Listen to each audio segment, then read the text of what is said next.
a arrancar.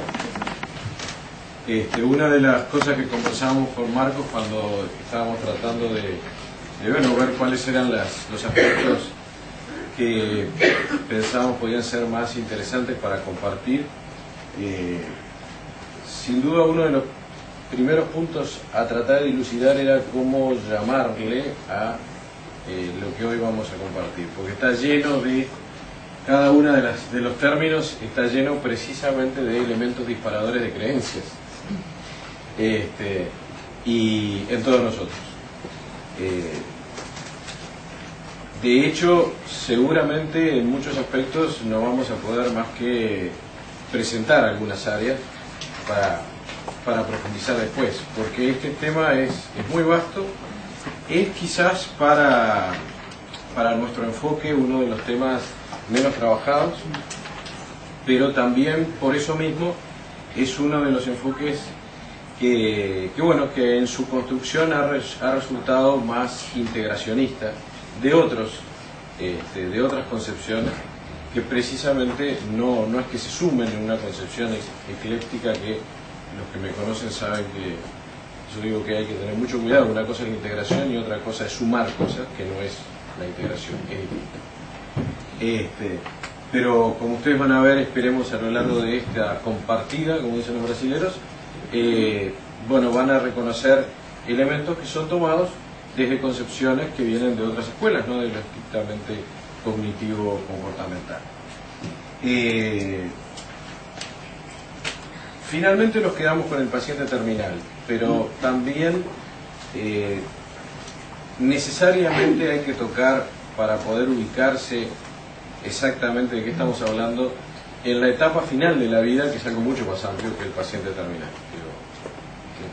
La ancianidad no es una enfermedad, la vejez no es una enfermedad, sin embargo nos coloca, progresivamente nos va colocando a un punto diferente a lo vivido anteriormente, que para algunos podrá ser un punto de llegada y de finalización, para otros podrá ser un punto de partida de cosas diferentes. Y ahí nomás ya tenemos dos grandes áreas totalmente distintas que cambian el enfoque, la forma, no solo el enfoque y la forma de pararse frente a la persona a la que estamos acompañando o que viene por un motivo o por otro a solicitar nuestra ayuda, sino que además nos desafía y nos desafía fuertemente a cada uno de nosotros. Esta quizás sea una de las... Todos los pacientes desafían nuestras propias creencias, pero indefectiblemente, y esto está más que dicho, es imposible enfrentarse al periodo terminal de alguien o a la muerte de alguien sin enfrentarse de alguna manera a la muerte propia, y que sin que se disparen todas nuestras creencias en ese sentido.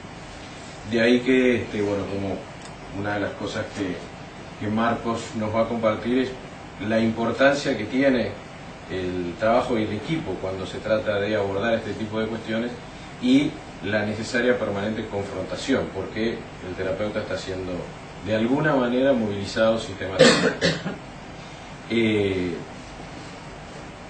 Marco tiene mucha experiencia de un trabajo sistemático y de alguna manera bastante duro, porque fue hecho en la clínica de hematología, en el área de hemato-oncología del Hospital de Clínicas, y creo que realmente va a ser muy rica toda la experiencia que nos va a transmitir de esa situación particular. Además, no estamos haciendo referencia ni vamos a hacer referencia exclusivamente al paciente oncológico.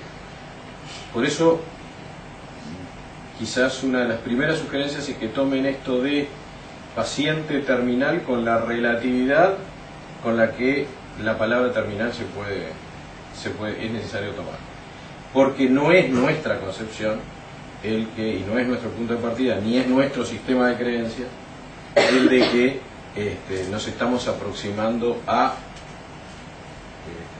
un fin absoluto de nada, lo cual nos lleva necesariamente a preguntarnos por el tema del sentido, algo que quizás nosotros identificamos más con la logoterapia que con lo cognitivo comportamental, pero sin ningún lugar a dudas cada vez más tenemos que incluir el tema del sentido dentro de nuestras preguntas y dentro de nuestro abordaje. ¿Cómo? Obviamente esto que voy a decir ahora no es compartido por todo el mundo, pero como también nosotros creemos es, hoy por hoy, insoslayable incluir la dimensión de la espiritualidad, no digo de la religiosidad, de la espiritualidad, también dentro de la concepción del hombre en su completud, y no en la segmentación que muchas veces hacemos. Y especialmente, por supuesto, cuando estamos hablando de personas que por un motivo o por otro están sintiendo que una etapa termina, o que terminan todas las etapas. Eso va a depender de cada uno. Bueno, Marcos. Bueno, muy bien. Entonces, hecha esa salvedad acerca de lo que significa terminal, también habría que hacer una salvedad sobre lo que significa paciente, ¿no? Dice, homo patiens, no el hombre que espera, sino el hombre que se duele, que sufre, ¿no? No el que no se espera, sino el que se duele ante nosotros, y al que nosotros tenemos que ayudar a transitar por la situación en la que se encuentra. No se puede concebir una intervención personal ante estos pacientes. Después vamos a aproximarnos a una definición, porque la cantidad de tareas, el riesgo de burnout que existe y el desafío es tan grande que no puede recaer sobre dos hombros nada más, que son los de una persona sola. Por otra parte, no puede agotarse en una persona, es decir, muchas cosas que hacer de distintos ángulos. Y a veces el vocero del equipo, es decir, la persona del equipo que parece menos calificada profesionalmente, es la que entabla un mejor contacto con el paciente. Si el grupo puede contener, por ejemplo, al psicólogo o al psiquiatra o al asistente social, al auxiliar de enfermería, puede también tener miembros itinerantes, es decir, miembros que entran al equipo en ocasión de ese paciente, el médico tratante, por ejemplo, y en la medida que entra, tiene que conocer las estrategias vigentes dentro del equipo, el sacerdote en algunos casos, el PAE, según hemos visto en nosotros, y todo lo que tenga que ver con la creencia del sujeto, porque estamos trabajando con la persona completa, no con una parte de la persona.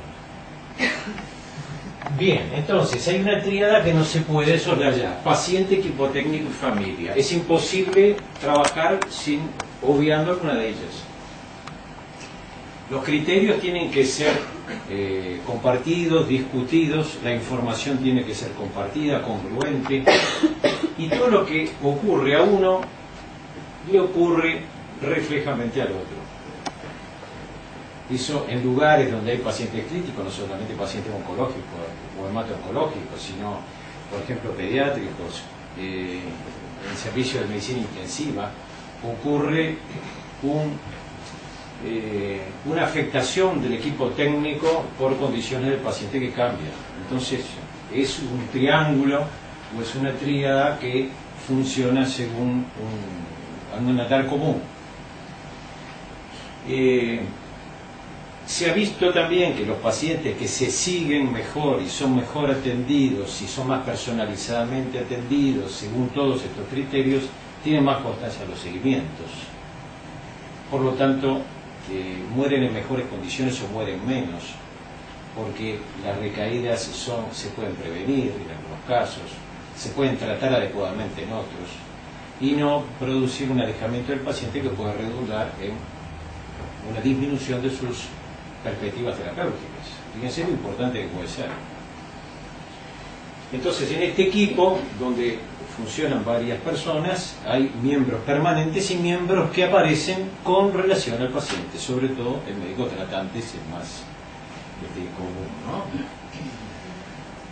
¿no? Y el equipo, funcionando permanentemente, necesita una instancia psicohigiénica, es decir, necesita instancias de intercambio de problemas, de autoterapéuticas, donde por supuesto el psiquiatra o psicólogo encargado de la coordinación de esa instancia no tiene que ser el mismo psiquiatra o psicólogo o profesional de la salud que es el que actúa ante los pacientes, que es como se piensa a veces, no es así, ¿no? Porque el psiquiatra y el psicólogo también hay que cuidarlo, ¿verdad? Hay que cuidarlo del estrés, del desgaste y resolver los problemas que tienen ellos también al enfrentar al paciente.